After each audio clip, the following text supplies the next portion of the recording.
12 nannies had stormed out of the mansion in just 7 days, each swearing never to return. Most didn't even last until dinner. But as the screaming echoed down the marble halls and a crystal vase shattered against the wall, the billionaire's daughter, wild-eyed, untamed, stood smirking at the chaos she'd caused. No one could handle her. Until a man in worn jeans, calloused hands, and a quiet, steady gaze walked through those doors, holding his little boy's hand. Before we dive in, drop a comment with where you're watching from, and don't forget to hit subscribe for more videos like this. Let's begin. The black iron gates groaned as they swung open, letting in a battered blue pickup truck that looked wildly out of place against the line of polished sports cars in the driveway. Inside the cab, Evan Carter glanced in the rearview mirror at his son, Lucas, who was quietly playing with a toy soldier, unaware of how strange this job offer really was. The mansion loomed ahead, all white columns and glass walls, the kind of place Evan had only seen in magazines. He parked, stepped out, and before he could even shut the door, the front entrance burst open. "You're late," a voice snapped. A tall, impeccably dressed woman in a silver blouse and pencil skirt strode toward him. Victoria Hale, the Billionaire CEO whose name was practically stamped on half the city. "Traffic?" Evan replied evenly. He didn't apologize. Victoria's eyes flicked down to his son. "Who's this?" "Lucas. He's with me." Her brows knitted. "This isn't a daycare, Mr. Carter. You're here to work with—" She stopped as a loud crash rang from inside. From the foyer emerged a whirlwind in human form. Sienna Hale, 17, Victoria's only daughter. She was barefoot, wearing an oversized designer hoodie, her blonde hair a mess. And she had the triumphant grin of someone who'd just committed a crime and gotten away with it. "Nanny number 12 is gone," Sienna sang, tossing a tennis ball into the air. "Who's the unlucky victim this time?" Evan's eyes met hers. They didn't flinch, didn't widen, didn't dart away like most did. Instead, he knelt so he was eye level with her. "Guess that's me. But I'm not here to be your nanny," he said. "I'm here to make sure you don't burn this place down."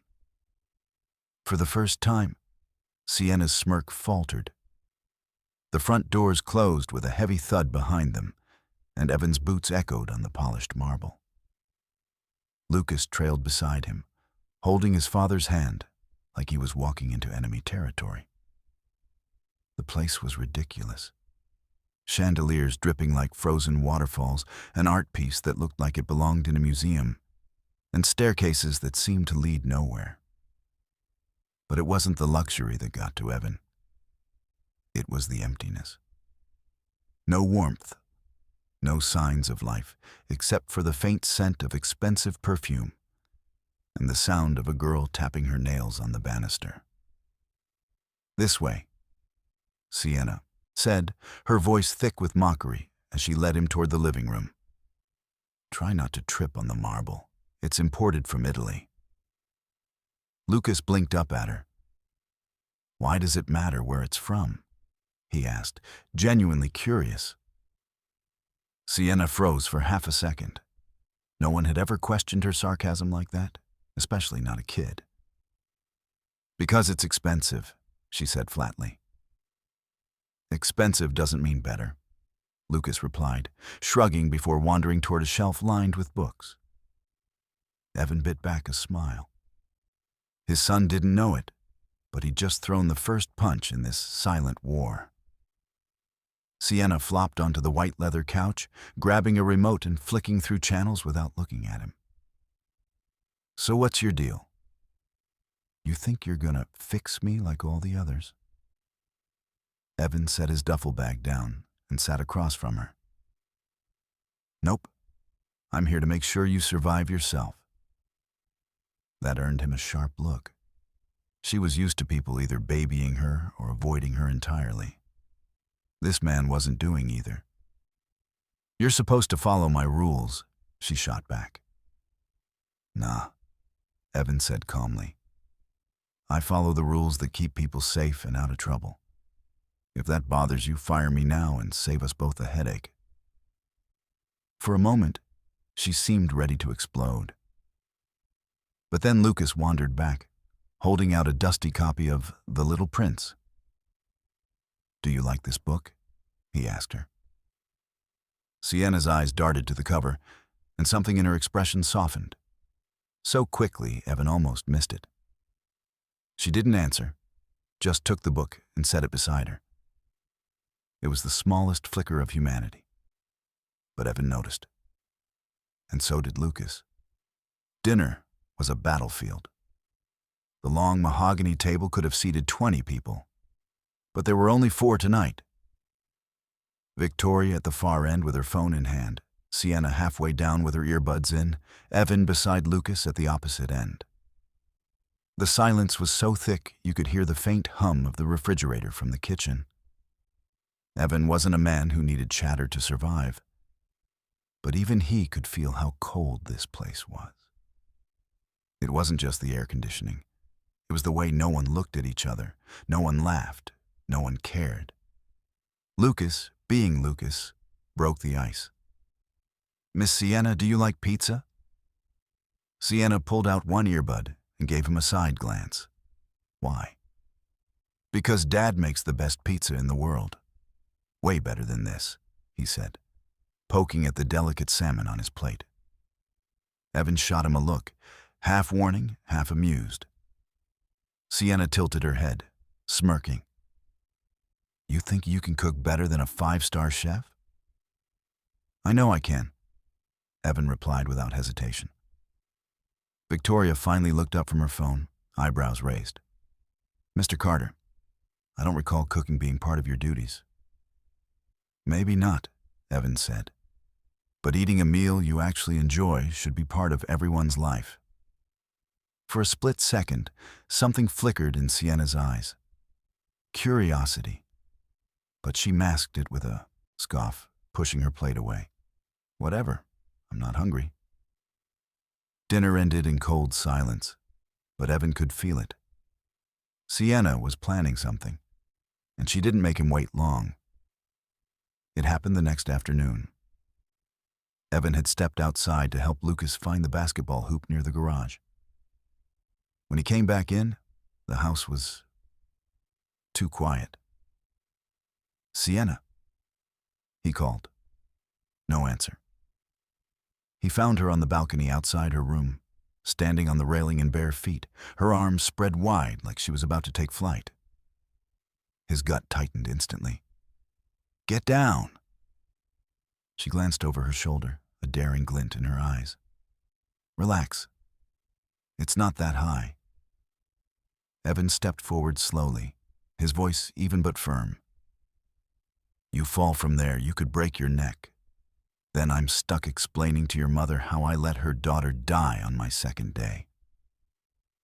Maybe that's the point, she muttered under her breath, but he heard it. That one sentence told him everything. This wasn't a thrill-seeking stunt. It was a cry for something deeper, something ugly. He didn't yell. He didn't threaten. He just said, You think no one would care. But I would. And so would Lucas. Her balance faltered, not from fear, but from surprise. No one had said that to her before. Evan reached out his hand.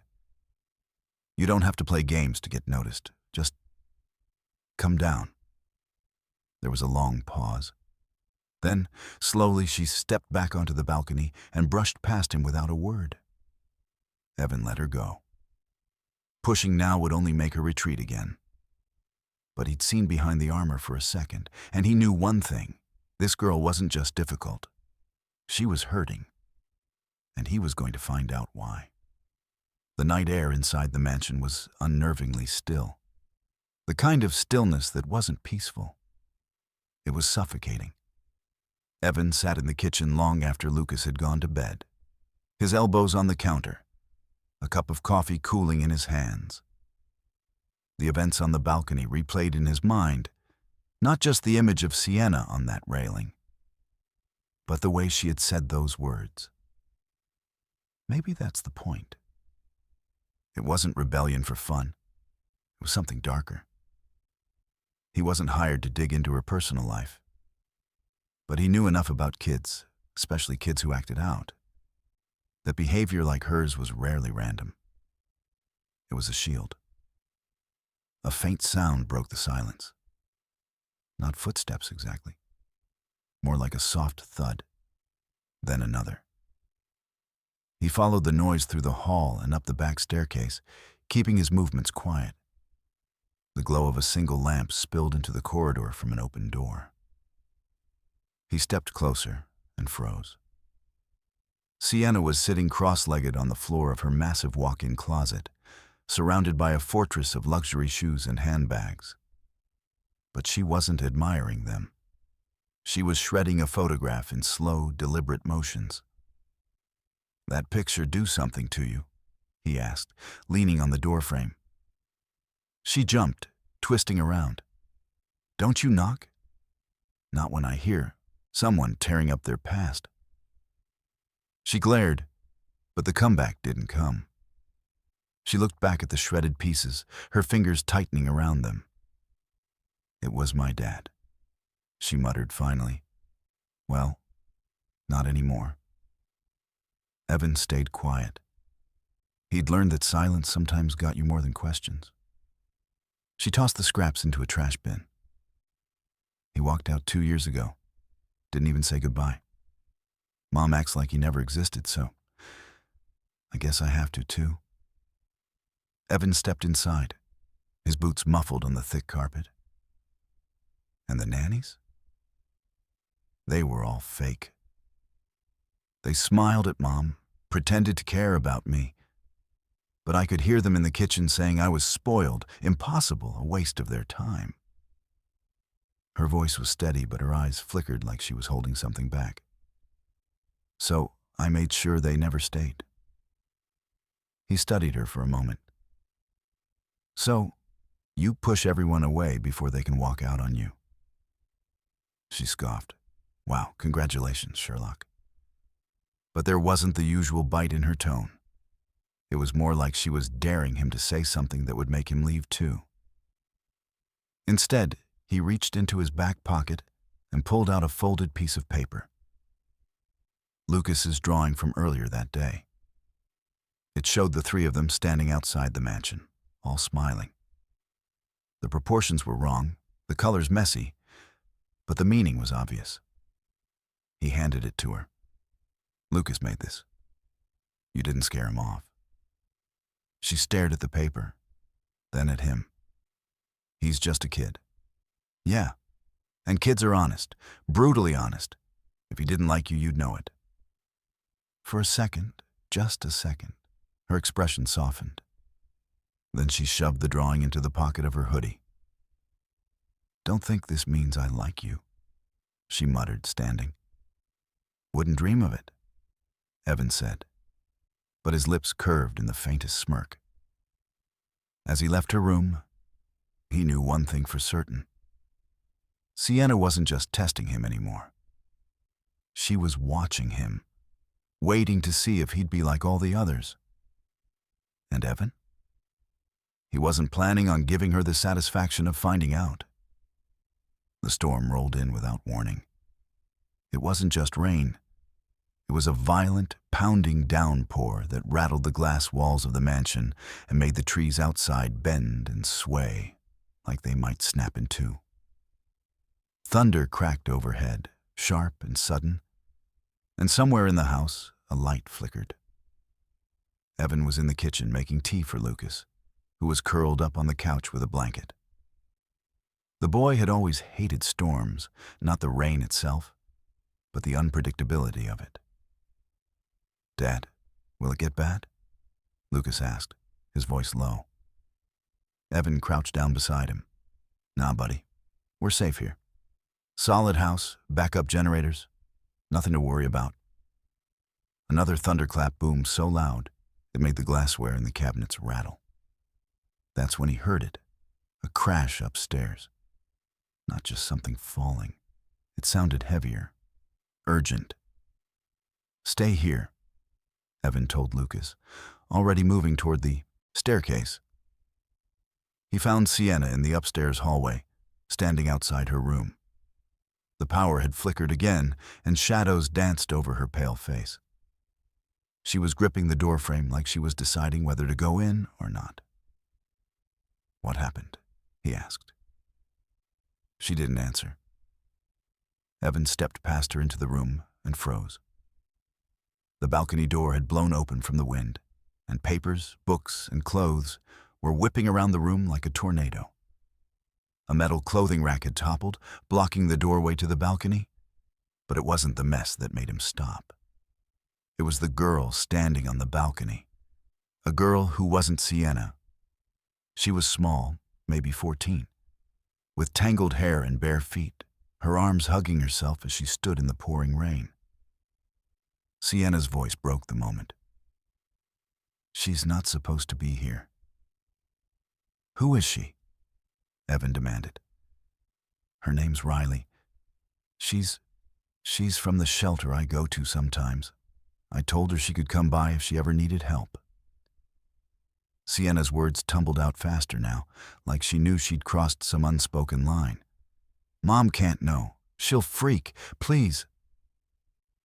The wind howled again, and Riley swayed slightly on her feet. That was enough for Evan. He moved to the balcony, scooped her up, and carried her inside without a second thought. "Get me a towel," he said to Sienna, his tone firm but not angry. She hesitated, maybe shocked at how quickly he'd acted, before running to grab one. 10 minutes later, Riley was wrapped in a blanket, sitting on the edge of Sienna's bed with a steaming mug of tea in her hands. Lucas had crept upstairs and was now sitting cross-legged on the floor, watching her with wide eyes. "It was bad at the shelter tonight," Riley said quietly. "Too many people. Fights. I couldn't stay." Sienna looked down at her hands. "She's been there since her mom kicked her out. I didn't know where else she could go." Evan studied the two girls. This wasn't the act of a spoiled brat. It was the act of someone who did care but didn't trust anyone enough to show it openly. "You did the right thing bringing her here," he said. "But next time, you call me first. No balcony stunts in a storm. Deal?" Sienna glanced at him, then at Riley, and nodded slowly. "Deal." Later that night, after Riley had been set up in a guest room and Lucas was asleep again, Sienna lingered in the kitchen doorway while Evan washed the mugs. "Why didn't you tell Mom?" she asked. Evan didn't look up. "Because you trusted me with something, and I'm not throwing that away." There was a long silence. Then she said softly, "Most people think I'm just awful." Evan dried his hands and finally looked at her. "Nah, you're just tired of people giving up on you." She held his gaze for a moment longer, and this time she didn't look away. And for the first time since he'd walked through those doors, Evan knew he wasn't just breaking through her walls. He was rebuilding something inside her she thought was gone for good.